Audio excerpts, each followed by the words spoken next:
Jeg vil gerne fortælle en historie om Thea.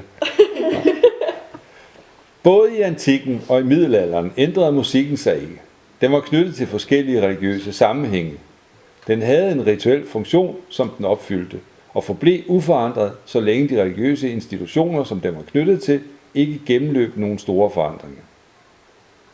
Det var først sent i middelalderen, at dette billede af musikken blev ændret. Det hang sammen med nogle forandringer i kirken, der efterhånden begyndte at inspirere kunstnerne. Musikken havde derfor ikke længere faste ritualer og rutiner, men begyndte at blive skrevet til bestemte formål. Dog var den stadigvæk knyttet til religiøse formål. På den måde blev musikken mere fri. Det, at musikken blev fri, øgede omfanget af musikproduktionen, og der åbnede sig nye muligheder for stiludvikling, som blev meget omfattende. Dette havde tidligere været utænkeligt, da musikken ikke blev opfattet som adskilt fra ritualerne. Det var først nu, det gav mening at tale om komponister og individuelle musikværker. Tidligere bestod musikken af faste temaer, og komponisterne var ukendte. Musikproduktionen mod slutningen af middelalderen havde dog alligevel bestemte rammer. Vi holder lige en pause. Jeg skal lige læse mere.